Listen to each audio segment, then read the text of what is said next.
Hello friends, welcome to Kimiya classes. हम लोग इस वीडियो में यूपी ट्रिपल एससी ग्राम विकास अधिकारी परीक्षा 2018 व्याख्यात्मक हल सहित प्रश्न पत्र के बारे में डिस्कस करने वाले हैं। ये परीक्षा प्रथम पाली में हुई थी, जो कि परीक्षा तिथि थी 22/12/2018 और सीरीज था इसका FA। तो इसके बारे में हम लोग संपूर्ण डिस्कशन करने वाले हैं। तो चलिए स्टार्ट करते हैं। हमारा पहला टॉपिक है हिंदी परिज्ञान एवं लेखन योग्यता। तो चलिए पहला प्रश्न पढ़ते हैं। नीचे दिए गए गद्यांश को पढ़कर पूछे गए प्रश्नों के उत्तर दीजिए। अपने प्रियजनों से रहित राज्य किस काम का प्यारी मनुष्य जाति का सुख ही जगत के मंगल का मूल साधन है। बिना उसके सुख के अन्य सारे उपाय निष्फल हैं। धन की पूजा से ऐश्वर्य, तेज, बल और पराक्रम नहीं प्राप्त होने का चैतन्य आत्मा की पूजा से ही ये पदार्थ प्राप्त होते हैं। चैतन्य पूजा से ही मनुष्य का कल्याण हो सकता है। समाज का पालन करने वाली दूध की धारा जब मनुष्य के प्रेममय हृदय, निष्कपट मन और मित्रतापूर्ण नेत्रों से निकलकर बहती है, तब वही जगत में सुख के खेतों को हरा भरा और प्रफुल्लित करती है और वही उनमें फल भी लगाती है। तो इसका पहला प्रश्न है, किससे रहित राज्य किस काम का? भद्र जनों से, प्रियजनों से, श्रेष्ठ जनों से, शिक्षित जनों से। तो इसका आंसर है ऑप्शन सी, प्रियजनों से। जगत का अर्थ है समाज, देश, संसार, प्रदेश। ऑप्शन बी, संसार। निष्फल का आशय है अधूरा, सार्थक, फलदायी, व्यर्थ। ऑप्शन डी, व्यर्थ। सुख के खेतों को हरा भरा और प्रफुल्लित करने का अर्थ है जीवन को सुखमय बनाना, जीवन को दुखमय बनाना, खेतों की सिंचाई करना, जीवन को कष्ट में डालना। ऑप्शन ए, जीवन को सुखमय बनाना। सुख के खेतों को हरा भरा और प्रफुल्लित करने का अर्थ है जीवन को सुखमय बनाना। अगला प्रश्न है, निम्न में दीर्घ स्वर है ई, ए, ई, ए है। तो बी, ई जो है वो दीर्घ स्वर है। आ, ई, उ दीर्घ स्वर है। आ, ई, उ, री ह्रस्व स्वर है। ए, ऐ, ओ, औ संयुक्त स्वर हैं। निम्नलिखित में अंतस्थ व्यंजन कौन सा है? गा, वा, जा, सा। ऑप्शन सी, वा। या, रा, ला, वा अंतस्थ व्यंजन है। सा, सा, सा हा ऊष्म व्यंजन है। गा एवं जा स्पर्श व्यंजन है। निम्न में अल्प प्राण व्यंजन कौन सा है? खा, घा, गा, हा। तो ऑप्शन बी, गा अल्प प्राण है। गा अल्प प्राण व्यंजन है। जिस व्यंजनों के उच्चारण में श्वास अल्प मात्रा में निकले और जिनमें हकार जैसी ध्वनि नहीं होती है, उसे अल्पप्राण व्यंजन कहते हैं। प्रत्येक वर्ग का पहला का, चा, टा, ता, पा। तीसरा गा, जा, डा, दा, बा। पांचवा गा, या, डा, ना, मा। वर्ण और अंतस्थ या, रा, ला, वा व्यंजन अल्प प्राण व्यंजन हैं। निम्न में घोष वर्ण कौन सा है? जा, चा, का, टा। ऑप्शन ए, जा जो है घोष वर्ण है। जा घोष वर्ण है। नाद की दृष्टि से जिन व्यंजन वर्णों के उच्चारण से स्वर तंत्रियां झंकृत होती हैं, वे घोष वर्ण कहलाते हैं। प्रत्येक वर्ग का तीसरा गा, जा, डा, दा, बा। चौथा घा, झा, ढा, धा, भा। पांचवा गा, या, रा, ना, पा। वर्ण सभी स्वर वर्ण या, रा, ला, वा और हा घोष वर्ण हैं। निम्न में ओष्ठ वर्ण कौन सा है? आ, ई, आ, उ। तो ऑप्शन डी उ ओष्ठ वर्ण है। उ ओष्ठ वर्ण है। दोनों ओठों के स्पर्श से बोले जाने वाले वर्ण ओष्ठ वर्ण कहलाते हैं, जैसे उ, पा वर्ग, पा, फा, बा, भा, मा। आ कंठ वर्ण और ई तालव्य वर्ण है। निम्न में योग रूढ़ शब्द है। पीला, पर, जलज, दूध वाला। ऑप्शन बी जलज। जलज जल प्लस जा का अर्थ है जल से या जल में उत्पन्न, किंतु इससे कमल का अर्थ लिया जाएगा, अतः जलज शब्द योग रूढ़ है। ऐसे शब्द जो यौगिक तो होते हैं किंतु अर्थ के विचार से अपने सामान्य अर्थ को छोड़कर विशेष अर्थ के परिचायक हैं, योग रूढ़ कहे जाते हैं। महोत्सव का संधि विच्छेद करें। मह प्लस उत्सव, महा प्लस उत्सव, मही प्लस उत्सव, मही प्लस उत्सव। तो महा प्लस उत्सव, ऑप्शन सी। महोत्सव का संधि विच्छेद महा प्लस उत्सव। आ प्लस उ है, इसमें गुण स्वर संधि है। इस संधि के नियमानुसार यदि अ या आ के बाद ई या ई, उ या उ और री आए तो दोनों मिलकर ए ओ और तथा अर हो जाते हैं। बैलगाड़ी में समास है। द्वंद्व समास, अव्ययीभाव समास, द्विगु समास, तत्पुरुष समास। तो इसमें क्या है? तत्पुरुष समास। बैल की गाड़ी। इस समास में उत्तर पद प्रधान होता है। आगमन में उपसर्ग है। आ, आग, आ, मन। आ ऑप्शन ए उपसर्ग है। आ उपसर्ग का अर्थ सीमा और समेत, कमी, विपरीत। इस उपसर्ग से निर्मित अन्य शब्द हैं आकाश, आकर्षण, आरंभ, आक्रमण, आचरण, आजीवन। रसोइया में प्रत्यय है या, इया, आ, रस। तो ऑप्शन बी जो है वो है इया, रसोइया। रसोइया इया जो है वो प्रत्यय का प्रयोग हुआ है। निम्न में कौन सा शब्द तत्सम है? क्षेत्र, गाय, गधा, घर। तो ऑप्शन ए क्षेत्र। क्षेत्र शब्द तत्सम है जिसका तद्भव खेत है। गधा गाय एवं घर तद्भव है जिसके तत्सम क्रमशः गर्धव, गो और गृह है। निम्न में कौन सा शब्द तद्भव है? यौवन, जीभ, निर्झर, स्थान। तो ऑप्शन सी जीभ। जीभ शब्द तद्भव है जिसका तत्सम जिह्वा है। निम्न में कौन सा शब्द देशज है? गोबर, हल्दी, घोड़ा, कटोरा। तो कटोरा जो है वो देशज है। कटोरा शब्द देशज है। वे शब्द जो विभिन्न बोलियां भारतीय भाषाओं से आए, हिंदी में आए हैं या जिनका स्रोत अज्ञात है उन्हें देशज शब्द कहा जाता है, जैसे जूता, कटोरा, खिचड़ी, पगड़ी, डिबिया, तेंदुआ आदि। निम्न में कौन सा शब्द विदेशी है? टिकट, मयूर, मध्य वचन। Option A ticket. टिकट शब्द अंग्रेजी भाषा का शब्द है, अतः यह शब्द विदेशी है। मयूर शब्द तत्सम है जिसका तद्भव मोर है। निम्न में संज्ञा शब्द है। हरा, सभा, पतला, गहरा। ऑप्शन सी सभा। सभा शब्द संज्ञा है।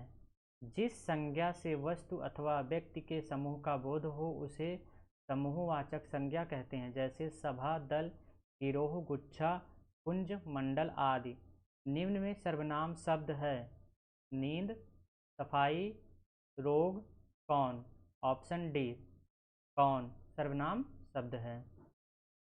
कौन सर्वनाम शब्द है? किसी भी संज्ञा के स्थान पर प्रयोग किए जाने वाले विकारी शब्द सर्वनाम कहलाते हैं। हिंदी में कुल 11 सर्वनाम हैं। मैं, तू, आप, यह, वह, जो, सो, कोई, कुछ, कौन, क्या। निम्न में विशेषण शब्द है लड़कपन, कठोरता, उचित, घबराहट। तो ऑप्शन बी उचित। उचित शब्द विशेषण है या गुणवाचक विशेषण है जिस शब्द से संज्ञा के गुण, दशा, स्वभाव आदि लक्षित हो उसे गुणवाचक विशेषण कहते हैं।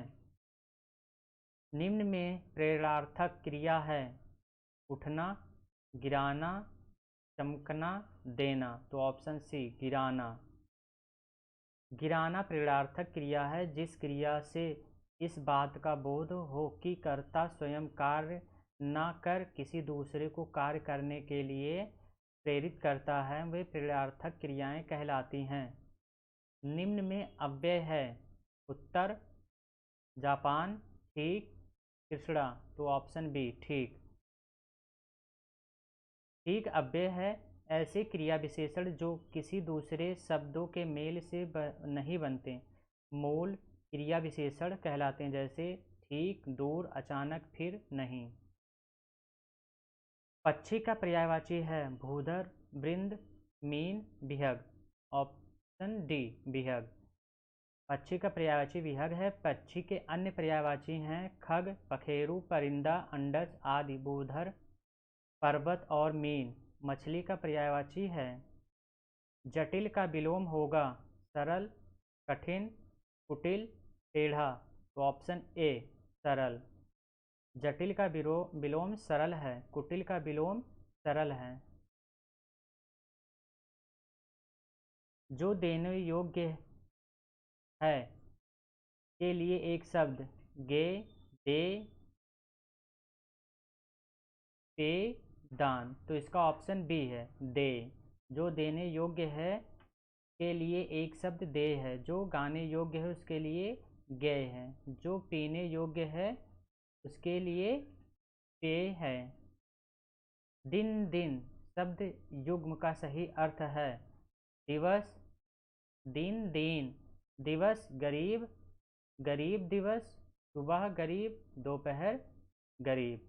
तो ऑप्शन ए दिवस और गरीब। निम्न में कौन सा शब्द अनेकार्थक है साहस, अंबर, पुस्तक, बालक। ऑप्शन सी अंबर। अंबर शब्द अनेकार्थक है। अंबर के अर्थ वस्त्र, आकाश, कपास, मेघ आदि हैं। निम्न में वर्तनी की दृष्टि से शुद्ध शब्द है पूज्य, प्राण, परीक्षण, परीक्षा। ऑप्शन डी परीक्षा। परीक्षा वर्तनी की दृष्टि से शुद्ध शब्द है।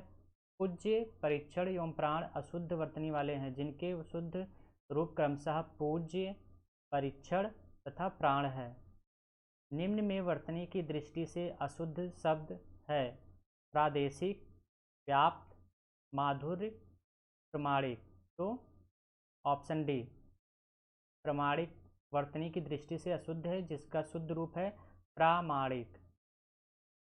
अगला प्रश्न, निम्न में अधिकरण कारक का परिसर्ग कौन सा है पर, को, ने, से।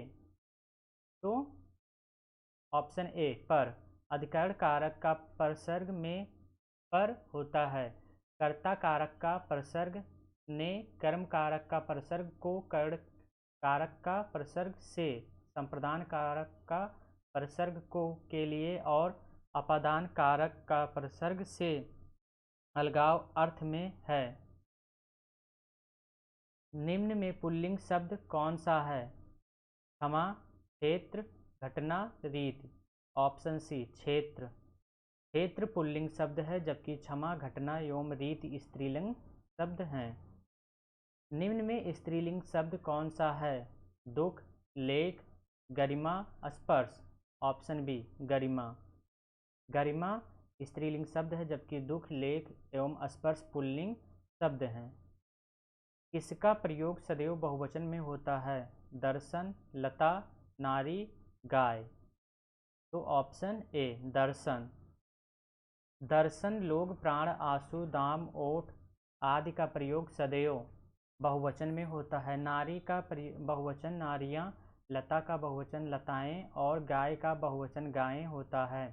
निम्न में भूतकाल का उदाहरण है मैं जाता हूँ, राम घर गया था, वह आ रहा है, वह पुस्तक पढ़ेगा। ऑप्शन बी, राम घर गया था। यह वाक्य भूतकाल का उदाहरण है। मैं जाता हूँ और वह जा रहा है वर्तमान काल के उदाहरण हैं। वह पुस्तक पढ़ेगा भविष्य काल का उदाहरण है। निम्न में भाववाच्य है। मोहन पुस्तक पढ़ता है, श्याम पत्र लिखता है, मोहन से बैठा नहीं जाता, पत्र लिखा जाता है। ऑप्शन सी, मोहन से बैठा नहीं जाता वाक्य में भाववाचक है। क्रिया का वह रूपांतर जिससे वाक्य में क्रिया अथवा भाव की प्रधानता का बोध हो भाववाच्य कहलाते हैं। निम्न में से कौन सा वाक्य मिश्र वाक्य है? विद्वान सब जगह पूजा जाता है, अच्छा लड़का माता पिता की आज्ञा मानता है, वह पुस्तक राम की थी, जब सवेरा हुआ तब हम लोग बाहर गए। ऑप्शन डी, जब सवेरा हुआ तब हम लोग बाहर गए वाक्य मिश्रित वाक्य है। जिन वाक्यों में एक प्रधान मुख्य उपवाक्य हो और अन्य आश्रित गौड़ उपवाक्य हों तथा जो आपस में कि, जो, क्योंकि, जितना उतना, जैसा वैसा, तब जब, जहाँ वहाँ, जिधर उधर, अगर यदि तो यद्यपि तथापि आदि से जुड़े हों उन्हें मिश्रित वाक्य कहते हैं। मैंने विद्यालय जाना है वाक्य में अशुद्ध अंग है। मैंने विद्यालय जाना है। ऑप्शन ए, मैंने। प्रश्नगत वाक्य में मैंने का प्रयोग अशुद्ध है। मैंने के स्थान पर मुझे का प्रयोग किया जाना चाहिए। प्रश्न चिन्ह कौन सा है? Option A, B, C, D. तो ऑप्शन बी इसका करेक्ट आंसर है। आसमान, आसमान फट जाना मुहावरे का सही अर्थ है असंभव काम होना, बहुत शोर करना, चुगली करना, अचानक आफत आ पड़ना। तो ऑप्शन डी, अचानक आफत आ पड़ना। स्वावलंबी होने के लिए सही मुहावरा है पाँव बारह होना, पानी फेर देना, पैरों पर खड़ा होना, फूंक फूंक कर पैर रखना। तो ऑप्शन सी, पैरों पर खड़ा होना। स्वावलंबी होने का सही मुहावरा पैरों पर खड़ा होना है। अगला प्रश्न, बोए पेड़ बबूल के आम कहाँ से होए? लोकोक्ति का सही अर्थ है कर्म के अनुसार फल नहीं मिलता, जैसा कर्म करोगे वैसा फल मिलेगा। कर्म और फल का कोई संबंध नहीं, कर्म करो फल की इच्छा मत करो। ऑप्शन बी इसका करेक्ट आंसर है, जैसा कर्म करोगे वैसा फल मिलेगा। अगला प्रश्न, लाभ ही लाभ अर्थ के लिए सही लोकोक्ति है पांचों उंगलियां घी में हैं, पांचों उंगलियां बराबर नहीं हैं, नेकी कर और कुएं में डाल, नेकी और पूछ पूछ। ऑप्शन ए, पांचों उंगलियां घी में हैं। मूल पाठ का व्याख्या के साथ अनुवाद कहलाता है शब्दानुवाद, भावानुवाद, सारानुवाद, व्याख्यानुवाद। Option D, व्याख्यानुवाद। मूल पाठ का व्याख्या के साथ अनुवाद व्याख्यानुवाद कहलाता है। स्रोत भाषा के प्रत्येक शब्द का लक्ष्य भाषा के प्रत्येक शब्द में यथावत अनुवाद शब्दानुसार कहलाता है। मूल पाठ की विचार सामग्री या भावधारा का अनुवाद भावानुवाद कहलाता है। मूल पाठ को अन्य भाषा में संक्षेप में प्रस्तुत करना सारानुवाद कहलाता है। ब्रज हिंदी की किस उपभाषा के अंतर्गत आता है? पहाड़ी हिंदी, पूर्वी हिंदी, पश्चिमी हिंदी, राजस्थानी हिंदी। तो ऑप्शन सी, पश्चिमी हिंदी ब्रज के अंतर्गत आता है। पश्चिमी हिंदी में शामिल भाषाएं हैं ब्रज, कन्नौजी, बुंदेली, खड़ी बोली और राजस्थानी। पूर्वी हिंदी में शामिल उपभाषाएं हैं अवधी, बघेली, छत्तीसगढ़ी और बिहारी। अमेंडमेंट के लिए सटीक हिंदी अनुवाद है शोधन, प्रशोधन, संशोधन, समाशोधन। तो ऑप्शन बी, संशोधन। सूरसागर के रचयिता हैं विद्यापति, तुलसीदास, जयदेव, सूरदास। तो ऑप्शन डी, सूरदास। भक्ति काल के सगुण मार्गीकृत काव्यधारा के कवि सूरदास जी की रचनाएं हैं सूरसागर, सूरसारावली, सूर साहित्य लहरी। निम्न में रीतिकाल का कवि कौन है? जयशंकर प्रसाद, सूर्यकांत त्रिपाठी निराला, बिहारी, सुमित्रानंदन पंत। तो ऑप्शन सी बिहारी। कविवर बिहारी रीतिकाल के कवि हैं। इनकी रचना बिहारी सतसई है। जयशंकर प्रसाद, सूर्यकांत त्रिपाठी निराला और सुमित्रानंदन पंत छायावाद काल के कवि हैं। उसने कहा था कहानी के लेखक हैं किशोरीलाल गोस्वामी, चंद्रधर शर्मा गुलेरी, प्रेमचंद भगवान दास। तो ऑप्शन बी चंद्रधर शर्मा गुलेरी।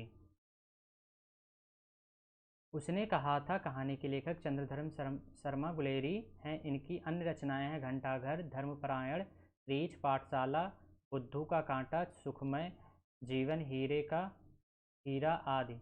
उर्वशी किसका काव्य है?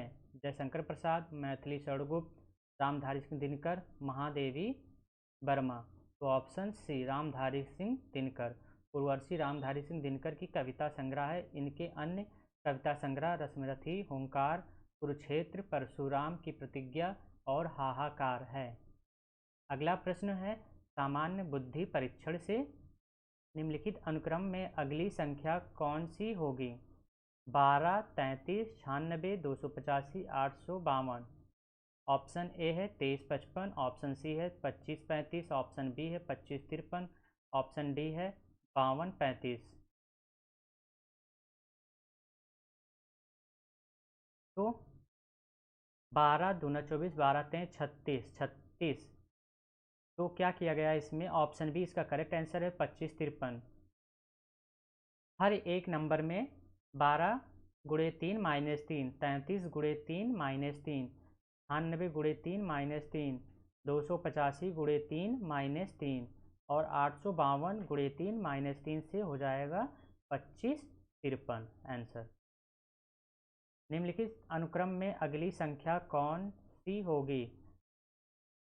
4, 9, 26, 105, 524 और ऑप्शन है इसके 1345, 1354, 3145, 3154। तो ऑप्शन बी इसका करेक्ट आंसर है 3145। इसमें क्या है? 4 दूनी 8, 4 दूनी 8 प्लस 1 9 और 9 त्रिक 27 माइनस 1 26 और 26 गुणे 4 प्लस 1 105, 105 गुणे 5 माइनस 1 524 और 524 गुणे 6 प्लस 1 ये हो जाएगा 3145। तो ऑप्शन बी इसका सही आंसर है। निम्नलिखित अनुक्रम में कौन सा पद अगला होगा? B2, F8, J32, N 128 और अगला पद क्या हो जाएगा? ऑप्शन है R 256, R 1024, R 512, R 1204। तो ऑप्शन बी R 512। यहाँ पर क्या किया गया है? बी में 4 ऐड किया गया है तो ये F हो जाएगा और बी में 2 को 4 से मल्टीप्लाई किया जाएगा तो 8 हो जाएगा। 8 चौक 32, 32 चौक को 128 और 128 चौक को 512 हो जाएगा। और F में 4 ऐड किया जाएगा तो J और J में 4 ऐड किया जाएगा तो N में 4 ऐड किया जाएगा तो R आ जाएगा। तो इसलिए सही आंसर इसका ऑप्शन बी है। अगला प्रश्न निम्नलिखित अनुक्रम में अगला अक्षर समूह कौन सा होगा? BAC, CAB, DAE, EAD। तो BCDEF तो एप्स आएगा तो ऑप्शन बी इसका करेक्ट आंसर हो जाएगा FAG, यानी कि ऑप्शन नंबर बी इसका करेक्ट आंसर है। अगला प्रश्न दिया गया अनुक्रम निम्न प्रकार है। निम्नलिखित अल्फान्यूमेरिक क्रम का अध्ययन करें और निम्न प्रश्नों का उत्तर दें। @ 49 स्टार 49 प्रतिशत 23 डॉलर 21.57 कैप 9 35 बराबर 85, 256 डी 185 क्वेश्चन मार्क 972 62 42 58 31 624। संख्या 2 के बाद एक विषम संख्या कितनी बार आती है? 2, 4, 3, 5। तो ऑप्शन नंबर सी 4 बार।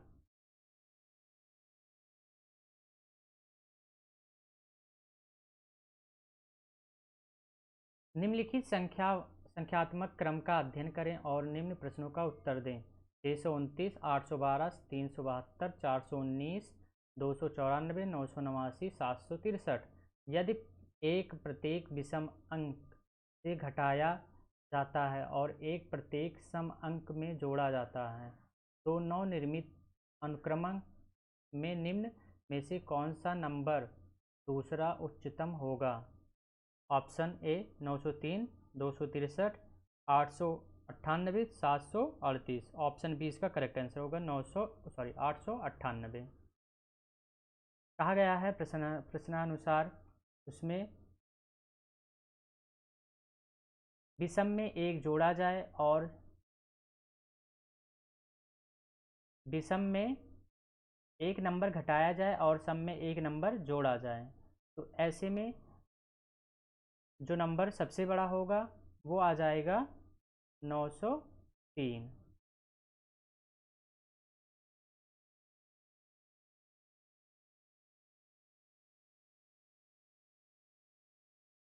और दूसरी सबसे बड़ी संख्या 898 हो जाएगी जो कि पूछा गया था 898।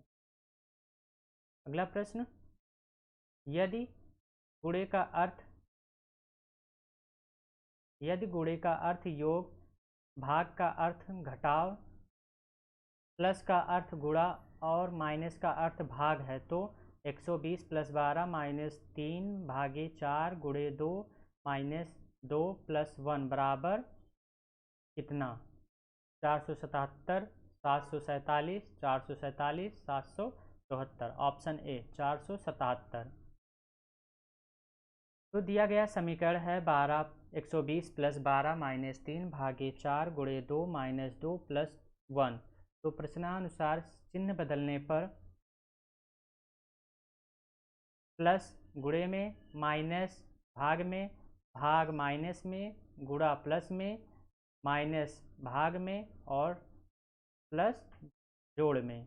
तो ये यहाँ से बोर्ड मास के अनुसार हम इसको हल करेंगे तो हल करने के बाद में हमारा आंसर आ जाएगा 477। अगला प्रश्न, निम्नलिखित समीकरण को सही बनाने के लिए दो संकेतों की अदला बदली करनी पड़ेगी।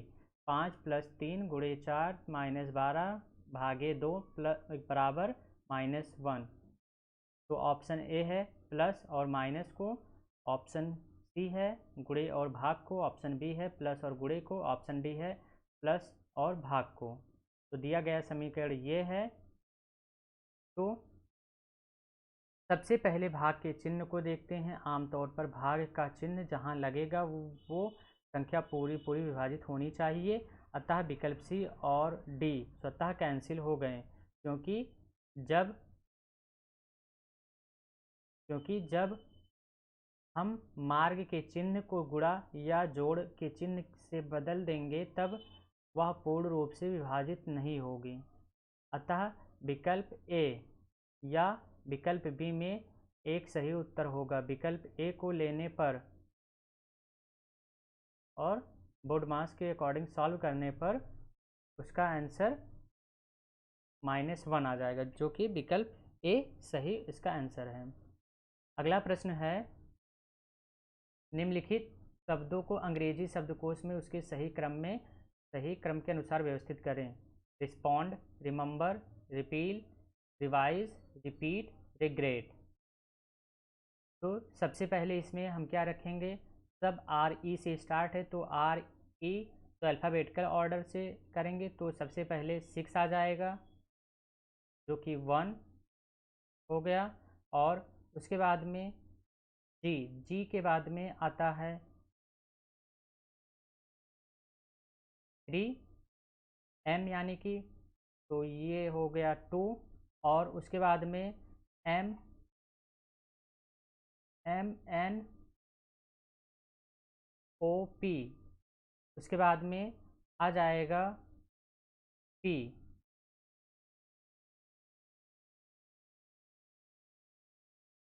पाइप आ जाएगा।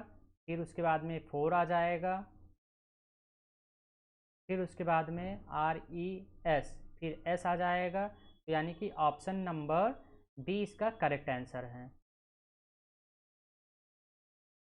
यदि टर्बुलेंस शब्द में पहला लेटर अंतिम लेटर के साथ बदला जाता है, दूसरा लेटर नए लेटर के साथ बदलता है और इत्यादि शब्द नवनिर्मित शब्द में लेटर बी के बाद कौन सा लेटर आएगा? L, R, U, T. तो पहला लेटर जो है वो अंतिम लेटर से बदला जाता है। इसका option R C, option number C R सही होगा। तो क्या किया जाएगा, जब टर्बुलेंस को बदला जाएगा उसको, तो टी को ई में चेंज कर दिया जाएगा, यू को सी। तो इस तरीके से दोनों एक दूसरे से रिवर्स फॉर्म में आ जाएंगे। तो ऑप्शन बी, नवनिर्मित शब्द बी के बाद आर आएगा। अगला प्रश्न, यदि विक्ट्री प्लान शब्द में सभी व्यंजनों को पहले वर्णानुक्रम में व्यवस्थित किया जाए और फिर सभी स्वरों को क्रम में व्यवस्थित किया जाता है, तो कौन सा बी बाएं से चौथे के दाईं और दूसरा होगा? T, V, R, Y. तो ऑप्शन ए इसका करेक्ट आंसर है, टी। विक्ट्री प्लान पहले व्यंजन और फिर स्वरों के शब्दकोश के क्रमानुसार व्यवस्थित करने पर बायां C L N P R T P Y A I O, दायां, बाएं से दायां, बाएं से चौथे अक्षर के दाएं दूसरा अक्षर, बाएं से चौथा अक्षर पी। अब पी के दाएं दूसरा अक्षर टी होगा। अगला प्रश्न, एक निश्चित कूट भाषा में निम्नलिखित प्रतीक घड़ी में का प्रतिनिधित्व करते हैं। प्रतिशत का मतलब है या तो घंटे की सुई या मिनट की सुई, 2 पर है। प्लस का मतलब है कि घंटे की सुई या मिनट की सुई 5 पर है।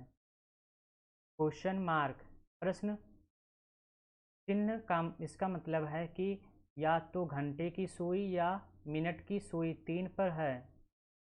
और लेस देन का मतलब है या तो घंटे की सुई या मिनट की सुई 4 पर है। ग्रेटर देन का मतलब है या तो घंटे की सुई या मिनट की सुई 12 पर है। अप्रॉक्सीमेट लगभग का मतलब है कि घंटे की सुई या मिनट की सुई 8 पर है। ध्यान दें, यदि 2 प्रतीक दिए जाते हैं तो डिफ़ॉल्ट रूप से पहला प्रतीक घंटे का सुई माना जाता है और दूसरे को मिनट की सुई माना जाता है। सभी समयों को पीएम में माना जाता है। उदाहरण के लिए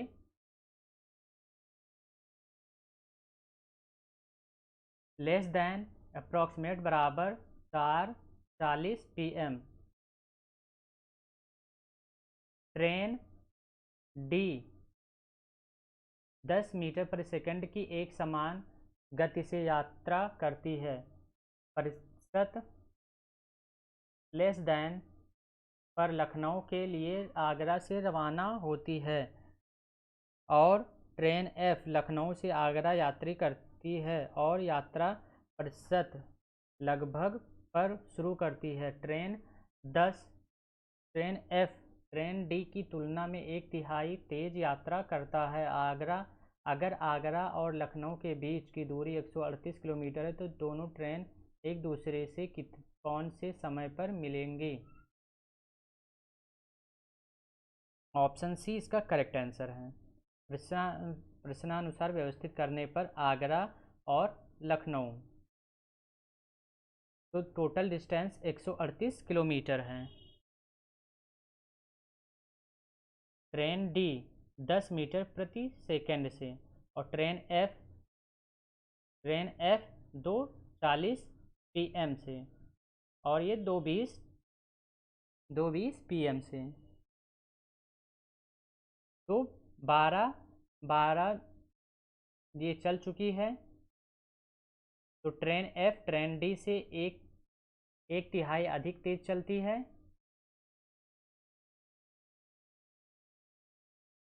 10 मीटर पर सेकंड को किलोमीटर प्रति घंटे में बदलने पर 10 × 18/5 बराबर 36 किलोमीटर पर घंटा। ट्रेन F की चाल 36 × 1/3 बराबर 12, यानी कि 36 + 12 48 किलोमीटर प्रति घंटा। ट्रेन D 20 मिनट में पहले छूटती है। ट्रेन D द्वारा 20 मिनट में तय दूरी 20/60 × 36 बराबर 12 किलोमीटर, अतः शेष दूरी 138 - 12 यानी कि 126 किलोमीटर। अब दोनों ट्रेन समान समय पर हैं। दोनों ट्रेनों के मिलने का समय शेष दूरी बटे दोनों ट्रेनों की चाल। समय 126, दोनों ट्रेनों की चाल 26 + 48 126/84। तो आ जाएगा 3:2, यानी कि 1:30 पर। मिलने का समय 2:40 + 1:30 PM, यानी कि 4:20 PM। कोड भाषा में बात करें तो यहाँ पर लेस देन प्रतिशत के रूप में प्रदर्शित किया जाएगा, अतः ऑप्शन सी इसका करेक्ट आंसर है। एक निश्चित कोड भाषा में बैड टाइम टू परचेज को ही बो एनएज YZ के रूप में लिखा जाता है। इन्वेस्ट मनी एंड एफर्ट्स को ही ताजी MR के रूप में लिखा जाता है। परचेज बैड स्टाफ ओनली को YZBORDFP के रूप में लिखा जाता है और ओनली एनर्जी एंड मनी को TAFPMRUX के रूप में लिखा जाता है। दिए गए कोड में भाषा में इन्वेस्ट एफर्ट्स टू एनर्जी के लिए कोड क्या होगा? ऑप्शन डी इसका करेक्ट आंसर है, UXGENJHI।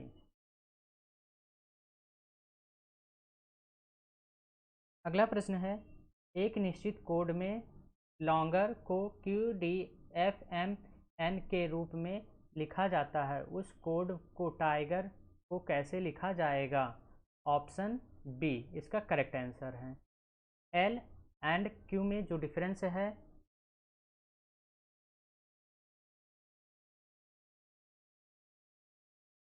ये दोनों एक दूसरे के रिवर्स फॉर्म हैं। L को K से KL सब में माइनस किया गया है, उसी प्रकार टाइगर का हो जाएगा QDFHS।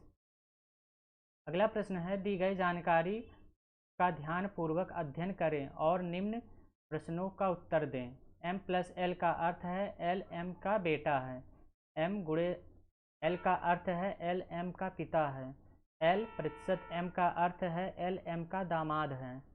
M - L का अर्थ है L M की पत्नी है। L M का अर्थ है M L का भाई है। L M का अर्थ है M L की इकलौती बहन है। निम्नलिखित समीकरण में प्रश्न चिन्हों के स्थान पर कौन से दो प्रतीक आएंगे, यह दिखाने के लिए कि E X की पत्नी है, X % P - C $D E। तो यहाँ पर ऑप्शन ए है गुणे और प्लस, ऑप्शन बी है गुणे और माइनस, ऑप्शन सी है प्लस और हैज़, ऑप्शन डी है या तो गुणा और या प्लस और हैज़। तो ऑप्शन सी प्लस और हैज़।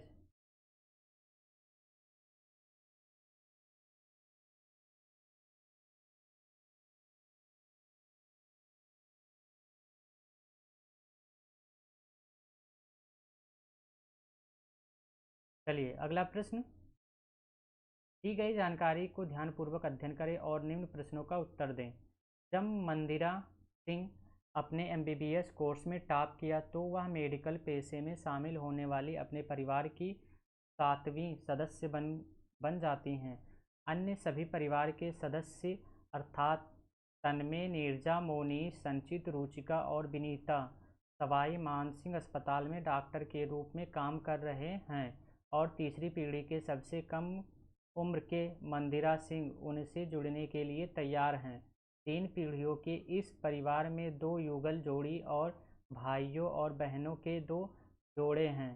परिवार में 3 ऑन्कोलॉजिस्ट, 2 दंत चिकित्सक, 1 चिकित्सक और 1 स्नायु विशेषज्ञ न्यूरोलॉजिस्ट हैं।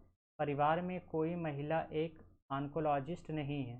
विनीता न्यूरोलॉजिस्ट नहीं है। परिवार में कोई विवाहित व्यक्ति एक दंत चिकित्सक नहीं है। तन्मय नीरजा का पुत्र है, जबकि संकीत मोनीश का पुत्र है, जिसकी पत्नी विनीता है। मोनीश एक ऑन्कोलॉजिस्ट है। मोनीश और विनीता परिवार में सबसे बड़े हैं। मंदिरा सिंह संचित की बेटी है, जबकि रुचिका नीरजा की ननद व जेठानी अथवा भाभी है। निम्नलिखित में से कौन एक चिकित्सक है?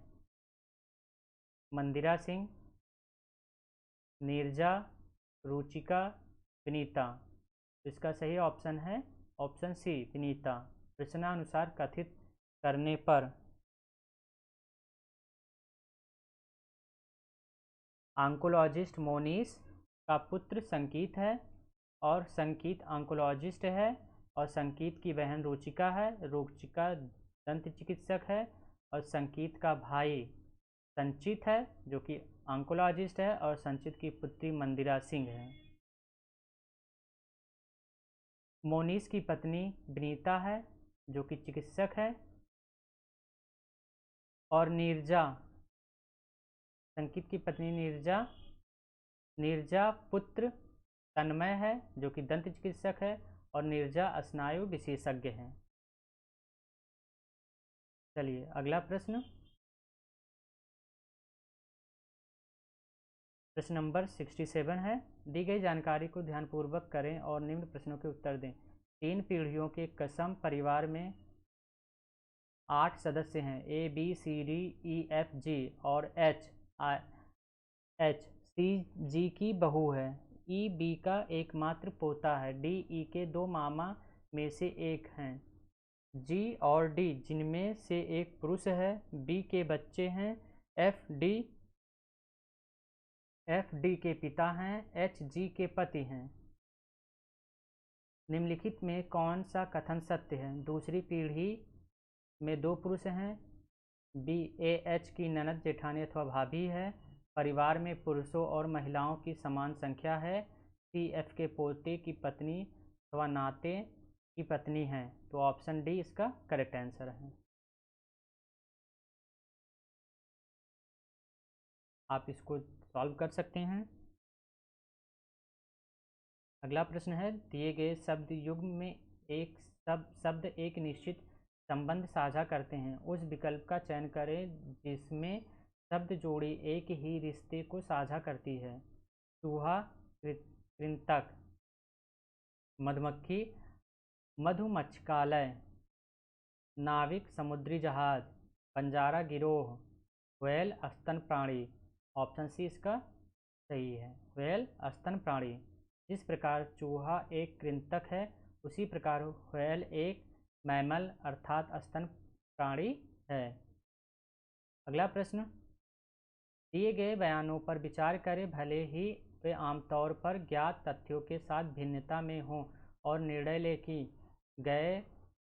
दिए गए निष्कर्षों में से कौन से निष्कर्ष तर्कसंगत पूर्व रूप से कथन का पालन करते हैं।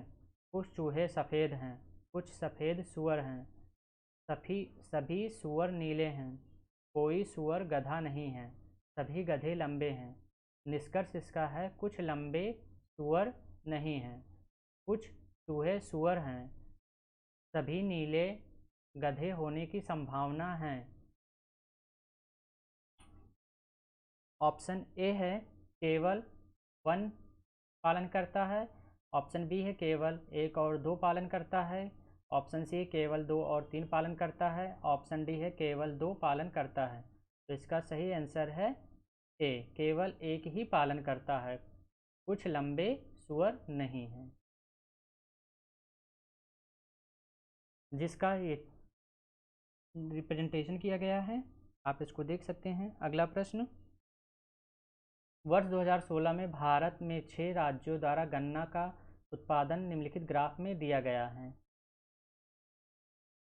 आप ये ग्राफ देख सकते हैं। गन्ना उत्पादन में निम्नलिखित में से कौन सा राज्य 20% से भी कम योगदान देता है? केवल जीजे, ऑप्शन बी है जीजे और एपी, ऑप्शन सी है जीजे एपी और टीएन, ऑप्शन डी है जीजे एमएच एपी और एमपी। तो आप देख सकते हैं इसके ग्राफ को कि गन्ना उत्पादन में कौन सा राज्य 20% से कम योगदान देता है। तो इसमें है गुजरात, जीजे, महाराष्ट्र, एमएच और एपी आंध्र प्रदेश और एमपी मध्य प्रदेश।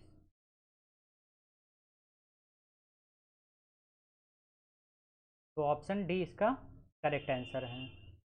अगला प्रश्न, निम्नलिखित पंक्ति ग्राफ 1994 से 2000 तक 7 साल अवधि में मिथुन इंस्टीट्यूट से परीक्षा के लिए उपस्थित उम्मीदवारों की कुल संख्या से CAT परीक्षा उत्तीर्ण करने वाले उम्मीदवारों की संख्या का प्रतिशत दर्शाता है। ये ग्राफ है। यदि 1998 में अर्हता प्राप्त क्वालिफाइड उम्मीदवारों की संख्या 21,200 थी, तो 1998 में उपस्थित उम्मीदवारों की संख्या क्या थी? 32,000, 26,500, 28,500, 25,000। तो ऑप्शन सी 26,500। आप इसे सॉल्व कर सकते हैं। ये इसका सॉल्यूशन है।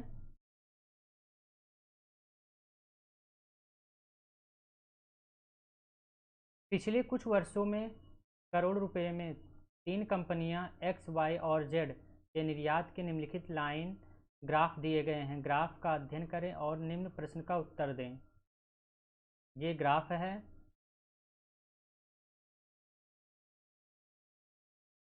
कंपनी एक्स का प्रतिनिधित्व इससे किया गया, कंपनी वाई का प्रतिनिधित्व ये सर्किल, ये स्क्वायर और ये काइट से रिप्रेजेंट किया गया है। निम्नलिखित में से कौन से सालों में तीनों कंपनियों द्वारा कुल निर्यात का मूल्य एक समान था? तो ऑप्शन डी 1995 और 96 में। 1995 और 96 में। ये इसका सॉल्यूशन है।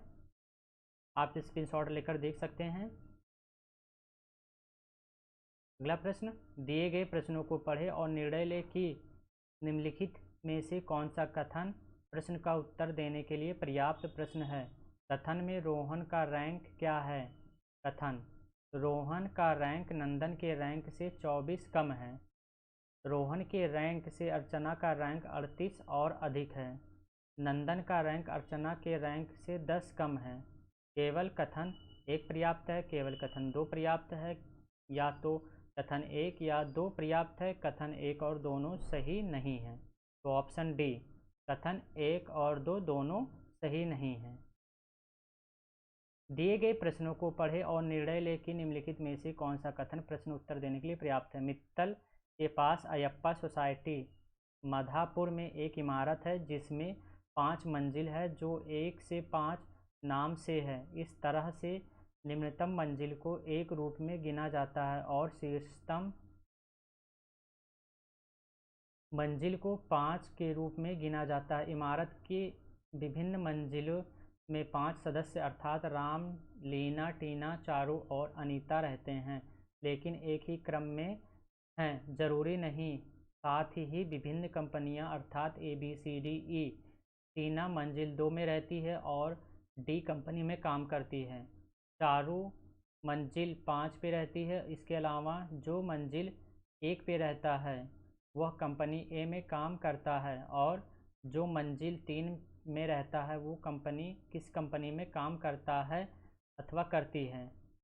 कथन, ना तो लीना और ना ही अनीता कंपनी ए में काम करती हैं।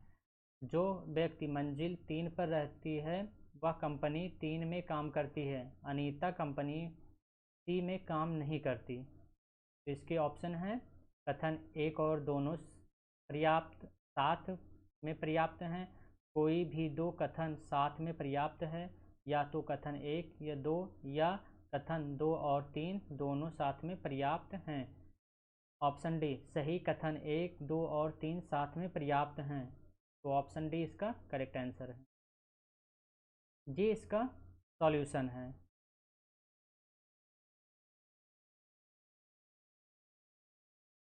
अगला प्रश्न, दिए गए प्रश्नों को पढ़ें और निर्णय लें कि निम्नलिखित में से कौन सा कथन प्रश्न का उत्तर देने के लिए पर्याप्त है। भारत में 5 तेल रिफाइनिंग कंपनियां हैं, अर्थात ए, बी, सी, डी और ई। इनमें से कौन सी कंपनी का उत्पादन सबसे ज़्यादा है। कथन कंपनी बी का उत्पादन कंपनी ए की तुलना में अधिक है, लेकिन कंपनी ई के मुकाबले ज़्यादा नहीं है। कंपनी सी का उत्पादन कंपनी बी की तुलना में अधिक है, लेकिन कंपनी डी के जितना नहीं है। कंपनी ई का उत्पादन उतना नहीं है जितना कंपनी डी का है। कथन एक और दो दोनों साथ में पर्याप्त हैं, कोई भी दो कथन साथ में पर्याप्त है, या तो कथन एक और दो एक साथ, या केवल कथन 3 अकेला पर्याप्त है। सभी कथन 1, 2, 3 साथ में पर्याप्त हैं। तो ऑप्शन डी इसका करेक्ट आंसर है, सभी कथन 1, 2, 3 आपस में पर्याप्त हैं। ये इसके सॉल्यूशन है, आप देख सकते स्क्रीनशॉट ले सकते हैं। दिए गए प्रश्न कथन निम्नलिखित में से मान्यताओं को पढ़ें और निर्णय लें कि कथन में कौन सी धारणाएं अनिहित हैं। सरकार जो लोग पशु बुलंका पर गोदावरी में नाव दुर्घटना में मारे गए लोगों के परिवारों के सदस्यों को रुपये 5 लाख का मुआवजा देने का फैसला किया। धारणाएं हैं सरकारी कोषों में मुआवजे के खर्च को पूरा करने के लिए पर्याप्त धनराशि है। सरकार उस क्षेत्र में भविष्य में नाव दुर्घटनाओं की घटनाओं को कम करने की कोशिश कर सकती है। केवल धारणा 1 अंतर्निहित है, केवल धारणा 2 अंतर्निहित है, ना तो धारणा 1 या 2 अंतर्निहित है, ना तो धारणा 1 और ना ही धारणा 2 अंतर्निहित है। ऑप्शन ए केवल धारणा 1 निहित अंतर्निहित है।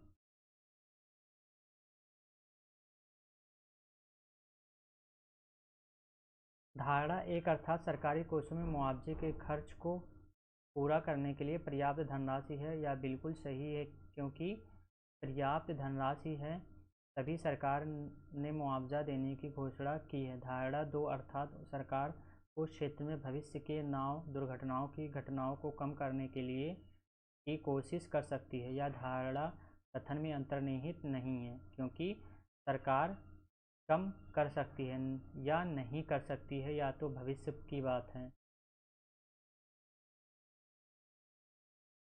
अगला प्रश्न, कैल्विन क्लीन जींस का उपयोग करें। मेरे और मेरे कैल्विन के बीच कुछ भी नहीं आता। विज्ञापन।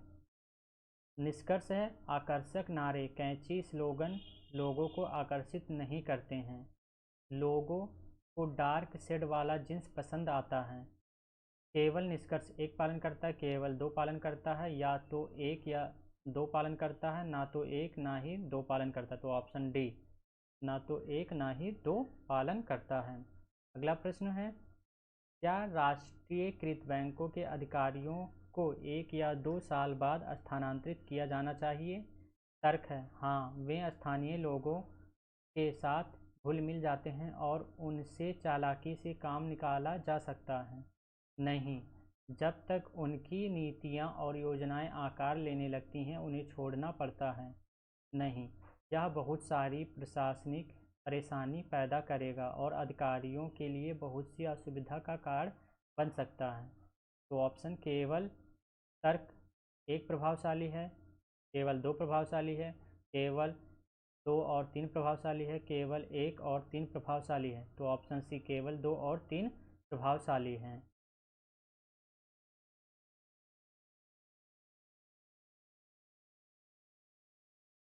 अगला प्रश्न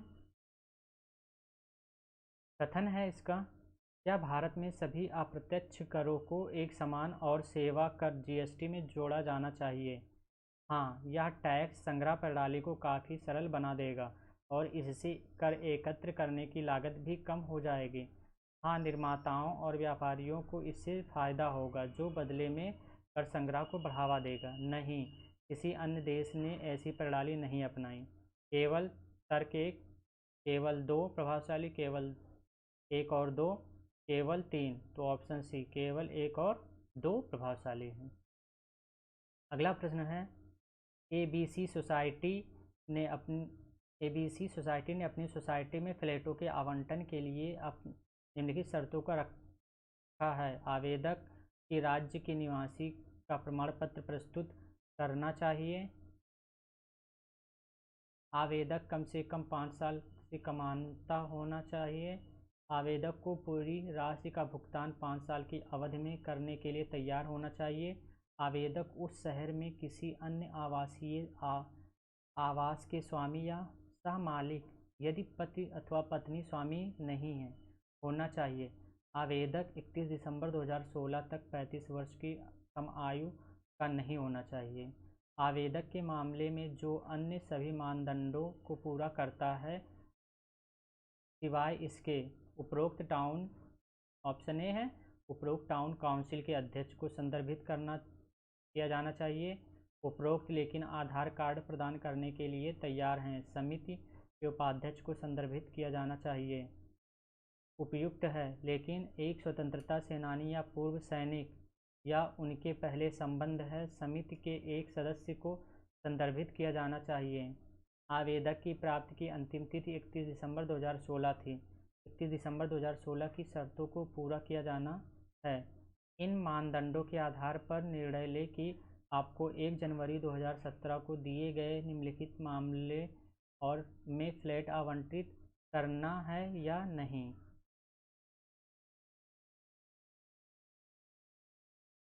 सामी एबीसी सोसाइटी में एक फ्लैट खरीदने की योजना बना रहा है। वह एक उद्योगपति और दूसरे राज्य से है जिन्होंने 2000 में अपना कारखाना स्थापित किया है और उसके पास राज्य का निवास प्रमाण पत्र है। यदि आवश्यक हो तो वह 4 साल में पूरी राशि का भुगतान करने के लिए तैयार है। उसके पास उस शहर में कोई घर नहीं है, लेकिन उसकी पत्नी के पास एक फ्लैट है। उनकी जन्मतिथि 11 नवंबर 1970 है। ऑप्शन ए, फ्लैट आवंटित मत करो। प्रेसिडेंट का संदर्भ दें। चेयरमैन का संदर्भ, फ्लैट आवंटित करें। ऑप्शन ए, फ्लैट आवंटित मत करो। अगला प्रश्न है, एक एम्बेडेड है।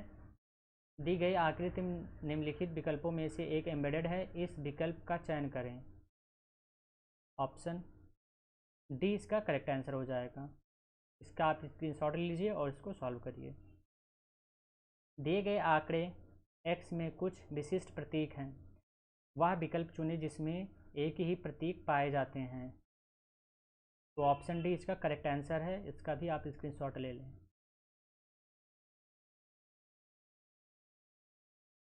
अगला प्रश्न, कपिल और धर्मा क्लब में 2 पासों के साथ खेल रहे हैं और उन्होंने पासा को निम्नलिखित चित्रों के अनुसार फर्श पर घुमाया। यदि x 4 बिंदुओं के विपरीत छोर पर मौजूद बिंदुओं की संख्या का प्रतिनिधित्व करता है तो x का मान ज्ञात करें। 2, 3, 1, 6। तो ऑप्शन ए 2।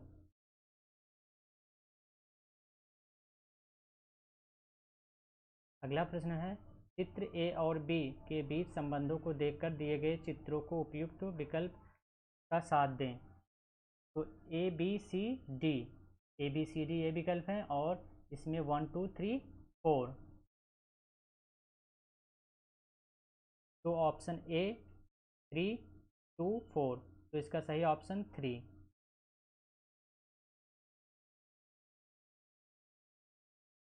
आप देख सकते हैं A to B, D to C, C to D और डी टू डी। डी की प्लेस पर क्या आ जाएगा? 3।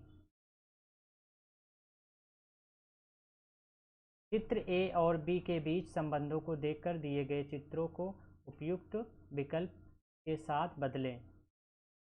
ए बी सी डी और 1 2 3 4। तो ऑप्शन है इसके 1 3 2 5। तो ऑप्शन डी इसका करेक्ट आंसर है। डी की प्लेस पर क्या आएगा? ऑप्शन 2। अगला प्रश्न,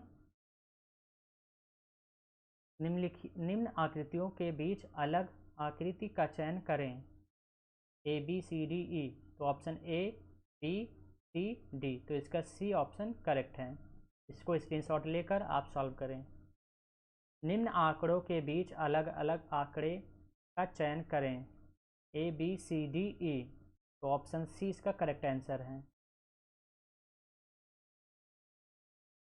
अगला प्रश्न,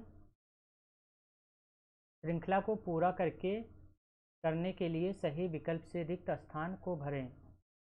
ए L B C C L D C और ये क्वेश्चन मार्क और जी एल एच सी। तो इसके प्लेस पर क्या आ जाएगा? Option B E L F C A B C C D E. तो एक ए और सी में एक गैप है, सी और जी में सी डी ई ई एफ जी। तो ई आ जाएगा जो कि इसका सही ऑप्शन है। Option number B correct answer है। अगला प्रश्न, श्रृंखला को पूरा करने के लिए सही विकल्प को भरें। A Z A B W D C R I D K P और ये क्वेश्चन मार्क। तो A B C D E. Option इसका सी करेक्ट आंसर हो जाएगा, ई बी वाई। अगला प्रश्न, उस विकल्प का चयन करें जो तीसरे पद से ठीक उसी तरह संबंधित है जिस प्रकार दूसरा पद पहले पद से।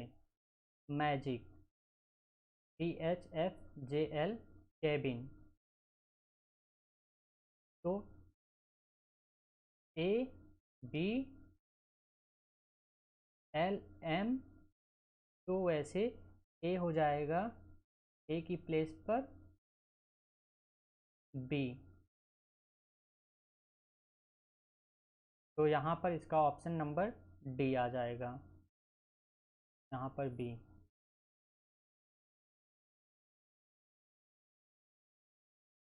डी हो जाएगा M.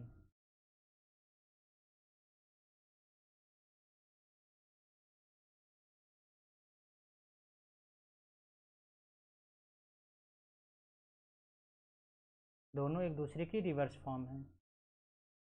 B C H I F G Z A और एल एम। तो ऐसे ये भी। अगला प्रश्न, एक निश्चित कोड भाषा में यदि गुलाबी को सफ़ेद कहा जाता है, सफ़ेद को पीला कहा जाता है, पीले को लाल कहा जाता है, लाल को हरा कहा जाता है, हरे को काला कहा जाता है, काले को बैंगनी कहा जाता है और बैंगनी को नारंगी कहा जाता है, और मानव का रक्त किस रंग का होगा? लाल, पीला, हरा, नारंगी। ऑप्शन बी इसका करेक्ट आंसर है। अगला प्रश्न है, दी गई जानकारी को ध्यानपूर्वक पढ़ें और प्रश्नों के उत्तर दें। पी आर क्यू का अर्थ पी क्यू की माँ है। पी डॉलर क्यू का अर्थ है पी क्यू का पति है। पी हैज क्यू का अर्थ है पी क्यू की बहन है। पी अप्रॉक्सीमेट क्यू का अर्थ है पी क्यू का पुत्र है। तो X approximate H R D dollar Y में वाई का एच के साथ क्या संबंध है? माँ, ससुर, पिता, बहू। तो ऑप्शन डी बहू। इसकी आप स्क्रीनशॉट लेकर इस सॉल्यूशन को आप सॉल्व कर सकते हैं और देख सकते हैं।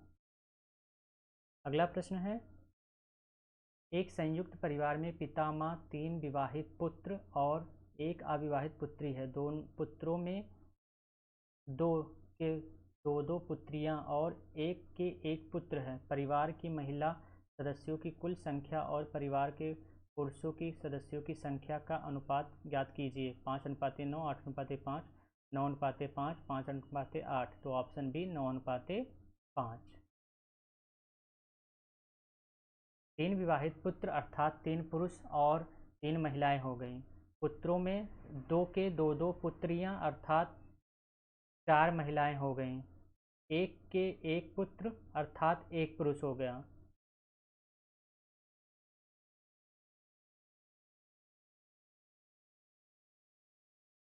तो कुल पुरुष हो गए 5 और कुल महिलाएं हो गई 9, तो 9/5।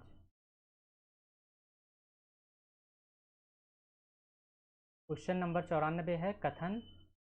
तो कथन इसका है, कुछ पेपर पुस्तकें हैं, सभी पुस्तकें नोट्स हैं। निष्कर्ष है, कोई पेपर एक नोट नहीं है, कुछ नोट पेपर हैं। तो इसके ऑप्शन हैं, केवल निष्कर्ष एक अनुसरण करता है, केवल 2 अनुसरण करता है, 1 तथा 2 दोनों अनुसरण करते हैं, ना तो निष्कर्ष 1 ना ही 2 अनुसरण करता है। ऑप्शन बी इसका करेक्ट आंसर है, केवल निष्कर्ष 2 अनुसरण करता है। ये इसका डेमोग्राफ है, आप देख सकते हैं। अगला प्रश्न है, एक शब्द के अक्षरों को अव्यवस्थित किया गया है और उनके लिए अंक दिए गए हैं।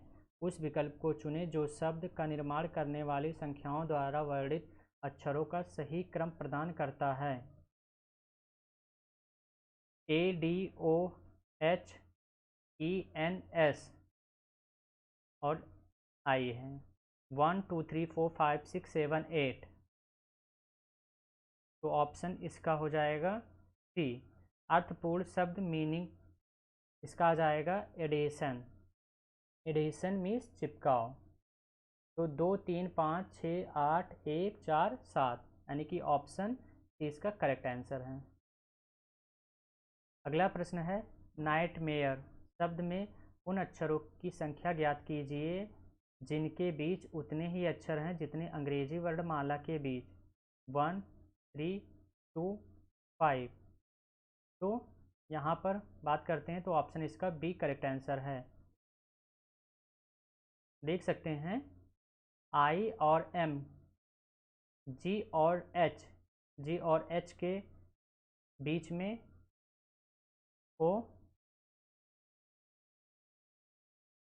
और I+3M,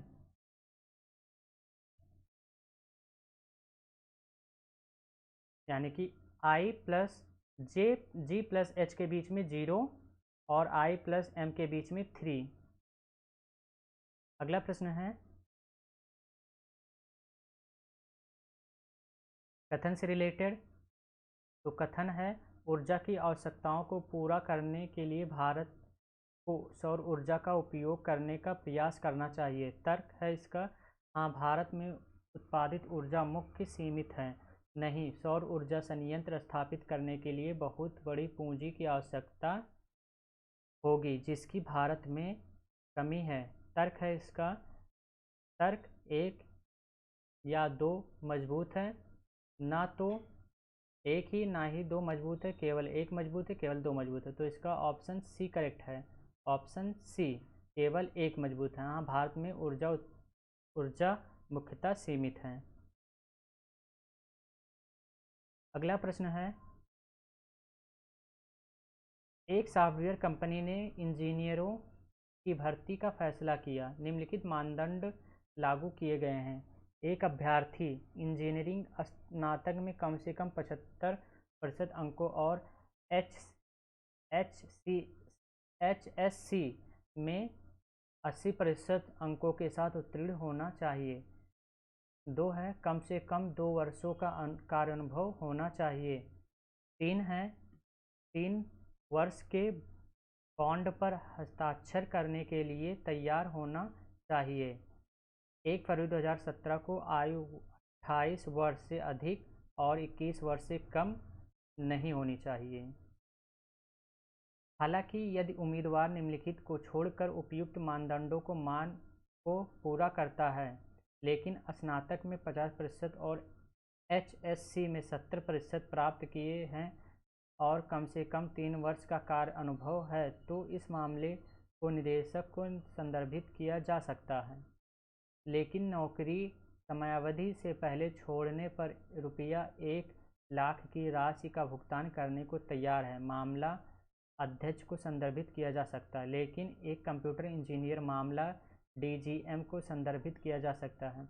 नीचे दिए गए प्रश्नों में उम्मीदवार का विवरण दिया गया है। आपको प्रदान की गई जानकारी और उपरोक्त शर्तों व उप शर्तों के आधार पर विकल्पों में सूचीबद्ध कार्यवाही में से एक करनी होगी। संदर्भ दिनांक 1 फरवरी 2017 है। आपको प्रश्न में दी गई जानकारी के अलावा अन्य किसी भी चीज़ पर विचार नहीं करना है। दिव्या एक मैकेनिकल इंजीनियर है। पिछले 1 वर्ष से एक सहायक इंजीनियर के रूप में काम कर रही है। उसने स्नातक और HSC में क्रमशः 82% और 87% अंक प्राप्त किए थे। उसने अभी 25 वर्ष की उम्र पूर्ण की है। उम्मीदवार ऑप्शन है, उम्मीदवार का चयन किया जाना चाहिए, उसके मामले को अध्यक्ष के पास भेजा जाना चाहिए, उसके मामले को निदेशक के पास भेजा जाना चाहिए, उम्मीदवार का चयन नहीं किया जाना चाहिए। तो ऑप्शन डी इसका करेक्ट है, उम्मीदवार का चयन नहीं किया जाना चाहिए। अगला प्रश्न है, अश्वनी के पास विभिन्न पैटर्न वाले वर्ग 5 वर्ग हैं। हालांकि इन वर्गों में से एक अन्य वर्ग की भांति समान नहीं है। विषम वर्ग का चयन करें। A 1 2 3 4, इसके ऑप्शन है 1 2 4 3 सॉरी 5, तो ऑप्शन सी है 4 जो है वो डिफरेंट है। अगला प्रश्न है 100, जो कि ये ग्राफ दिया गया है। Scale 1 square unit equals to 5%, class 10th और क्लास 11th के बारे में। उपर्युक्त ग्राफ निरीक्षण करें। पिछले कुछ वर्षों के लिए एक विद्यालय के कक्षा 10 और 11 के परिणामों की जानकारी देता है। किस वर्ष में दोनों कक्षाओं में ने उस विद्यालय में सर्वश्रेष्ठ प्रदर्शन किया? 2008-9, 2005-6, 2009-10, 2007-8। तो ऑप्शन है 2009-10। 2009-10 में अच्छा प्रदर्शन रहा है। अगला हमारा टॉपिक है सामान्य जानकारी से रिलेटेड।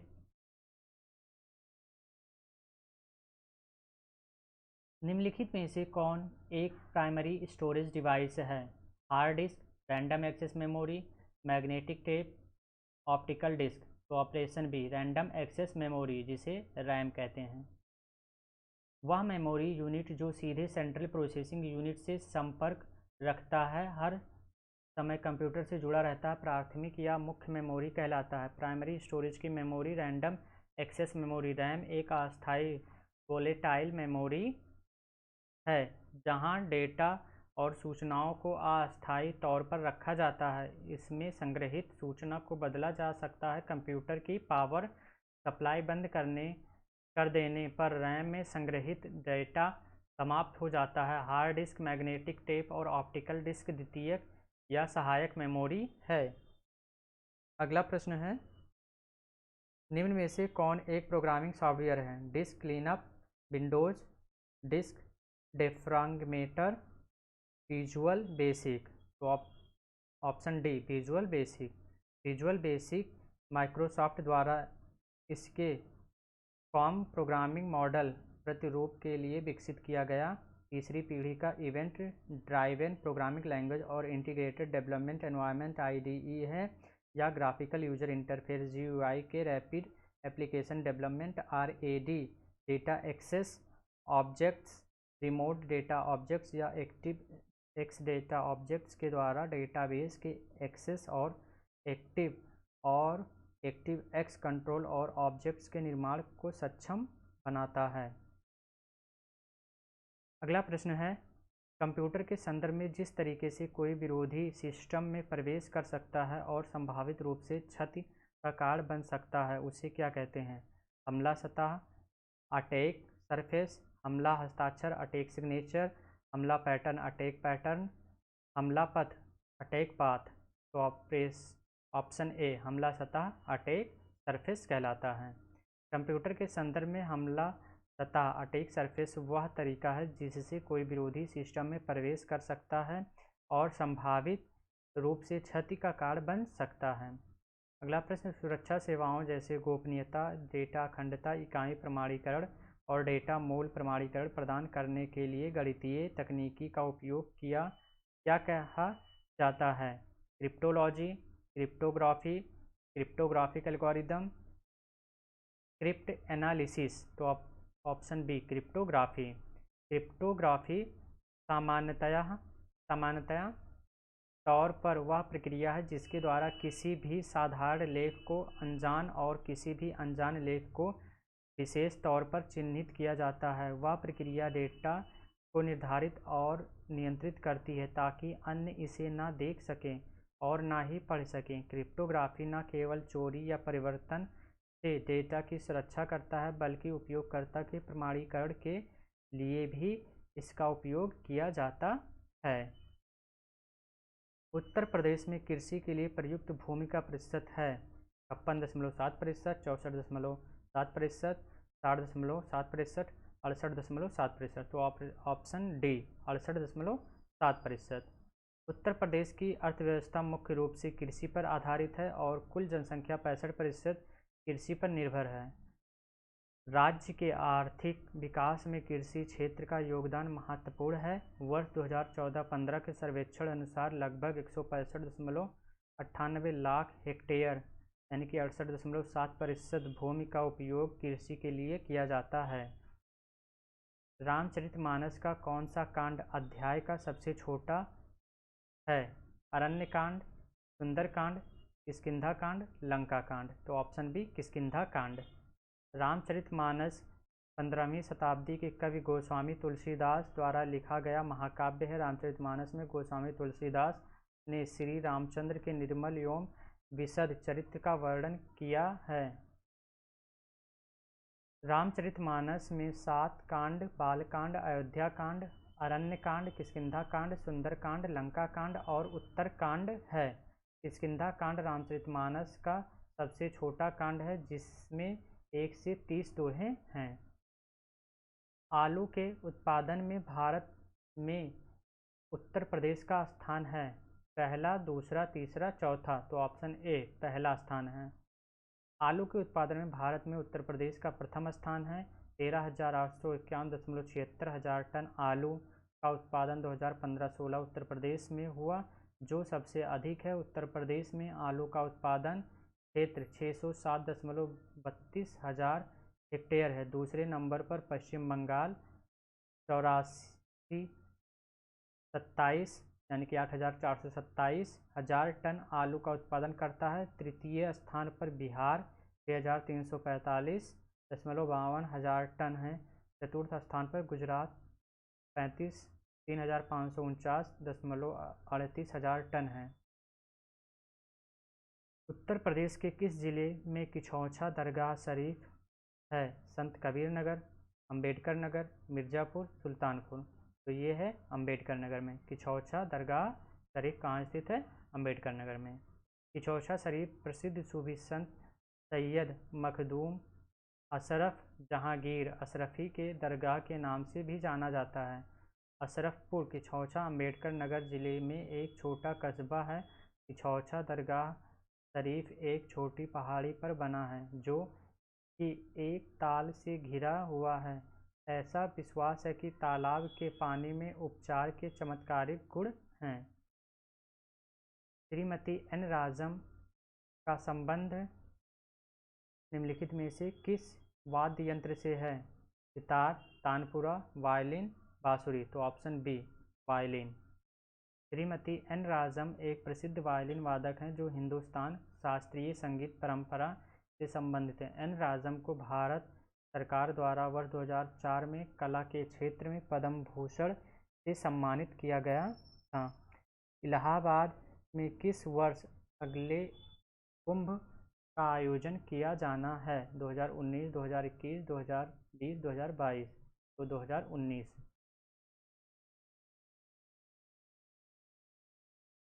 कुंभ पर्व विश्व का सबसे बड़ा सांस्कृतिक एवं धार्मिक आयोजन है। कुंभ मेला 2019 का आयोजन इलाहाबाद और प्रयागराज में किया गया, जो 15 जनवरी 2019 से 4 मार्च 2019 के मध्य संपन्न हुआ। कुंभ का शाब्दिक अर्थ है अमृत कलश। इसका आयोजन हरिद्वार, नासिक, उज्जैन और प्रयागराज में होता है। निम्नलिखित में से किस अवसर पर सोहर लोकगीत का गायन किया जाता है? बच्चे के जन्म पर, मुंडन पर, नामकरण पर विवाह पर, तो बच्चे के जन्म पर, बच्चे के जन्म पर सोहर किया जाता है। सोहर घर में संतान होने पर गाया जाने वाला मंगल गीत है। इन गीतों में संतान के जन्म, उससे संबंधित कहानियों और उत्सवों के सुंदर वर्णन मिलते हैं। लट्ठमार होली के लिए प्रसिद्ध निम्न में से कौन सा स्थान प्रसिद्ध है? वृंदावन, बरसाना, गोवर्धन, गोकुल, तो ऑप्शन सी बरसाना। राधा के जन्म स्थान बरसाना की लट्ठमार होली अपने अनूठे तरीके के लिए प्रसिद्ध है। बरसाना की लट्ठमार होली भगवान कृष्ण के काल में उनके द्वारा जाने वाली लीलाओं की पुनरावृत्ति जैसी है।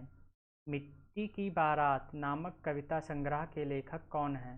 जयशंकर प्रसाद, महादेवी वर्मा, शिवमंगल सिंह सुमन, मैथिली शरणगुप्त, तो ऑप्शन बी शिवमंगल सिंह सुमन। मिट्टी की बारात हिंदी के विख्यात साहित्यकार शिवमंगल सिंह सुमन द्वारा रचित एक कविता संग्रह है जिसके लिए उन्हें वर्ष 1974 में साहित्य अकादमी पुरस्कार से सम्मानित किया गया। निम्नलिखित में से किस शहर में सेंट्रल फुटवियर ट्रेनिंग इंस्टीट्यूट स्थित है? कानपुर, आगरा, लखनऊ, नोएडा, तो कहाँ है? आगरा में। Central footwear training institute, central footwear training institute Agra में स्थित है। भारत सरकार ने जूता उद्योग के विकास के लिए आगरा में वर्ष 1963 में लघु उद्योग विकास संस्थान के रूप में सेंट्रल फुटवियर ट्रेनिंग इंस्टीट्यूट की स्थापना की। वर्ष 1966 में यह स्वतंत्र संस्था के रूप में भारत सरकार की संस्था बन गई है। 2011 की जनगणना के अनुसार उत्तर प्रदेश के किस जिले की जनसंख्या सर्वाधिक है? इलाहाबाद, आगरा,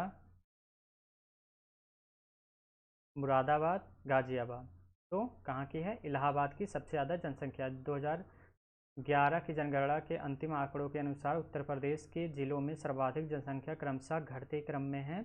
इलाहाबाद की सबसे ज़्यादा, प्रयागराज हो गया है, मुरादाबाद, गाजियाबाद, आजमगढ़ एवं लखनऊ की है।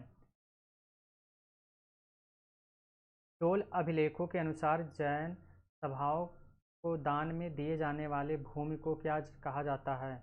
बेल्लानगई, पल्लिंछांदम, सालाभोगा, ब्रह्मदेया, क्या कहा जाता है?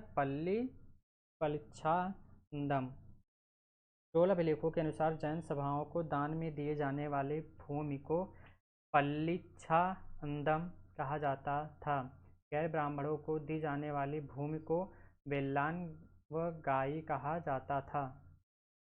स्कूलों विद्यालयों की व्यवस्था के लिए दान में दी गई भूमि को शालाभोगा कहा जाता था। ब्राह्मणों को दान में दी गई भूमि को ब्रह्मदेया कहा जाता था।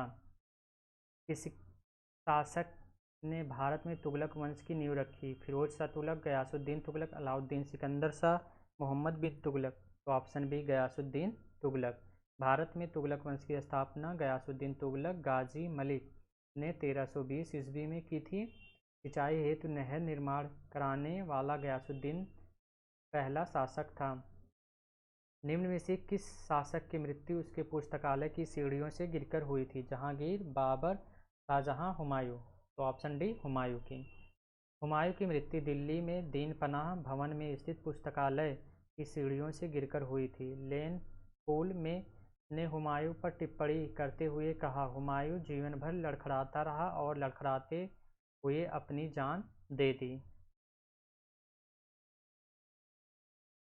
विश्व प्रसिद्ध मोर सिंहासन का निर्माण और उसकी लाल किले में स्थापना निम्न में से किस मुगल शासक ने की थी?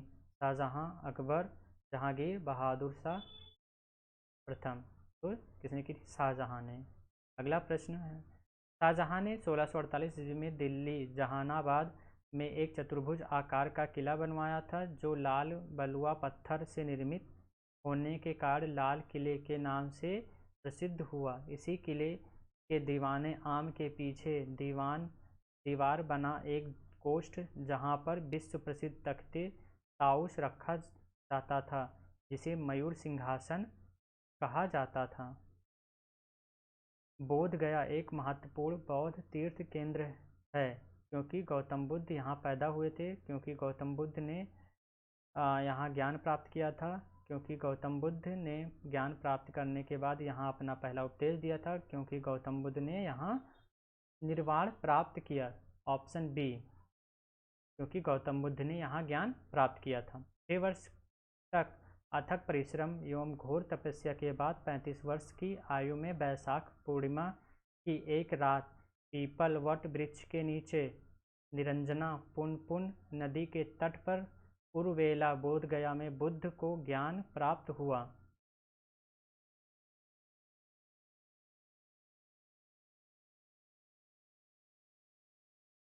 अगला प्रश्न, महात्मा गांधी ने भारतीय राष्ट्रीय कांग्रेस के निम्नलिखित सत्रों में से किसकी अध्यक्षता की थी?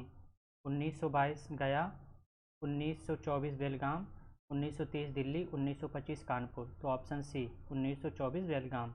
दिसंबर 1924 में बेलगाम कर्नाटक में हुए कांग्रेस के वार्षिक अधिवेशन की अध्यक्षता महात्मा गांधी ने की थी। भारतीय स्वतंत्रता आंदोलन के दौरान 1932 में ग्रेट ब्रिटेन के किस प्रधानमंत्री ने सांप्रदायिक पुरस्कार की घोषणा की थी? Stanley Baldwin, Neville Chamberlain, sir Winston Churchill, James Ramsay MacDonald. तो option D, James Ramsay MacDonald. British प्रधानमंत्री जेम्स रामसे मैकडोनाल्ड ने 16 अगस्त 1932 को विभिन्न संप्रदायों के प्रतिनिधित्व के विषय पर एक पंचाट जारी किया, जिसे सांप्रदायिक पंचाट कम्युनल अवार्ड कहा गया। इस पंचाट में पृथक निर्वाचन पद्धति को न केवल मुसलमानों के लिए जारी रखा गया, बल्कि इसे दलित वर्गों पर भी लागू कर दिया गया। निम्न में से किस शहर में स्वतंत्रता सेनानी चंद्रशेखर आज़ाद ने ब्रिटिश पुलिस द्वारा घिर जाने पर खुद को गोली मार ली थी? भोपाल, इलाहाबाद। तो इसका आंसर है इलाहाबाद।